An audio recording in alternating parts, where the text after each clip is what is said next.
Hi, everyone. Now, today I just wanted to talk about forgiveness because as a hypnotherapist, I see it every day. Underneath the trauma we uncover in regression, there is almost always a perpetrator, someone the client blames for their pain. But here's the paradox. Forgiveness only exists because blame exists.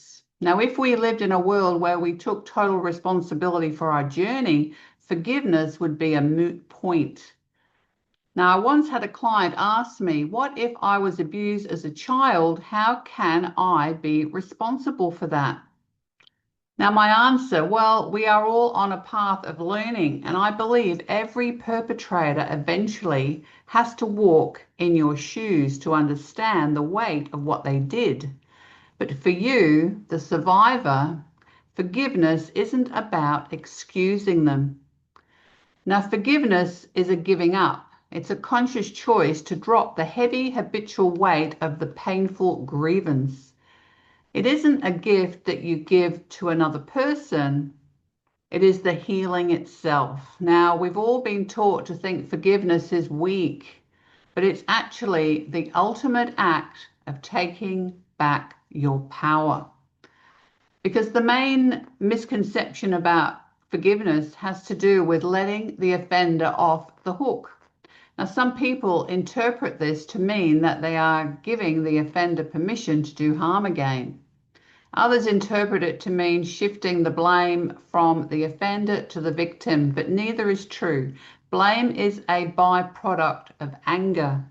It's a way of making sense of an offense. But too often, this is based in the understandings of a child part of your client. And when the offender is a loved one, the child is in a bind. Blaming the adult means that losing the love, and it equates with a threat to survival. So the blame gets turned inward. And that's when the party gets started, because whatever every client needs to understand is that holding on to blame and condemnation only hurts them. It's not hurting the person who originally hurt them. Now, forgiveness is not a pardoning of the sinner. It's simply a choice to no longer punish oneself. Now, some people think that if they let the offender off the hook, the blame is shifted onto the victim. Now, Forrest Gump nailed this because shit happens, okay?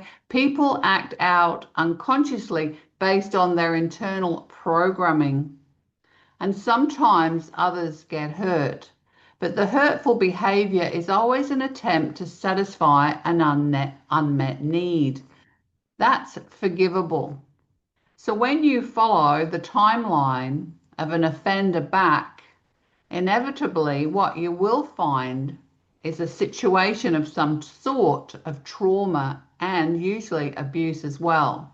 Because damaged adults often start out as damaged children. Now, there was an ACE study, and it was conducted with middle-class, seemingly well-adjusted individuals with surprising outcomes.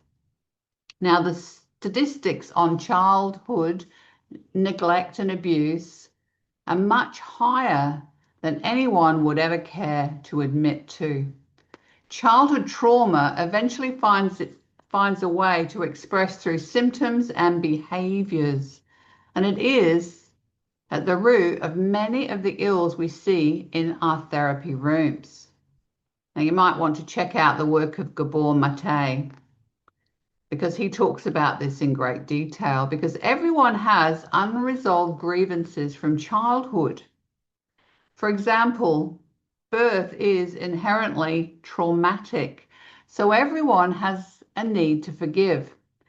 It just comes down to degrees of insult associated with past events. The big aha for most clients is the moment they realize that they've been doing it to themselves all along. It's their thoughts now that are making them feel vulnerable and hostile. And it's because of situations earlier in life that cause them to feel fear and anger. Now, fear and anger are responsible. They are natural responses to a situation of threat. They're nature's way of protecting us from further harm. Now, the problem is that some learned responses are no longer healthy because they generate dis-ease in adult life. And as we know, this causes a person to suffer. So the client needs to understand that they are not a child anymore. So they can change their mind about the past events. So doing so will change the results they're getting. It's not a question of whether forgiveness is the right thing to do. It's a question of how much internal stress and pain a person is willing to continue to carry because of past experiences. So forgiveness is a letting go. It's a giving oneself permission to let go of the pain associated with past hurts. That's it. Forgiveness is the path to emotional freedom. And authentic forgiveness leads to real and lasting change. Now, I know this firsthand. So what I discovered in my sessions over the years with clients is that forgiveness happens. It's not something that we do. So there's no need to try to convince a client that forgiveness is the right thing to do. Forgiveness will happen automatically given the right conditions. So all that is required is the client's willingness to be free of the pain of the past. Forgiveness is natural. It comes as a byproduct of releasing the emotional pain of the offense.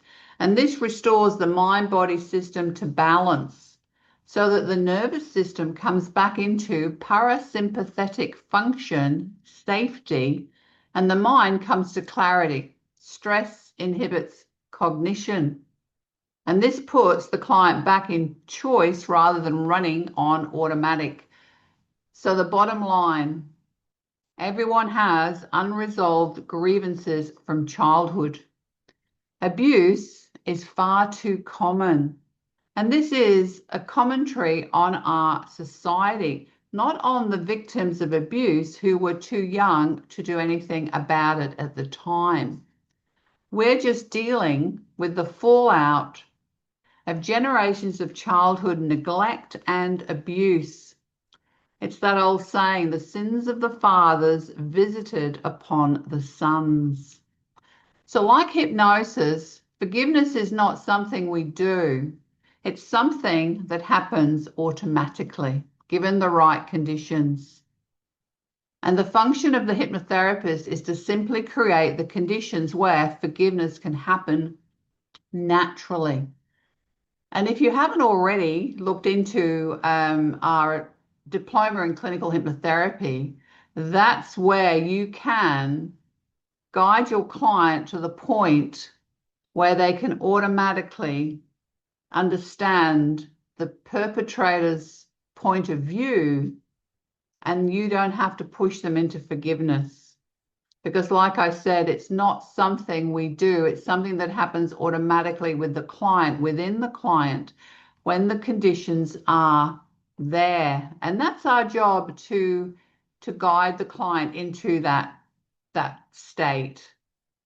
So if you haven't already had a look at the diploma in clinical hypnotherapy, maybe you've just done other courses with us, it has a program in there called Personality Integration Process, and that's where I teach this type of therapy. It's very powerful. So thanks for watching, and if you have any comments or questions, please put them in the, I'm posting this to the students group list, our students. So just post them in the, maybe there's some comments down below there. I'd be happy to answer any questions that you might have. And if you're thinking of upgrading, let us know. If you're upgrading to the diploma or even the advanced diploma, check out our website. Thanks. I'm Lorna Jackson, and I look forward to talking to you again soon.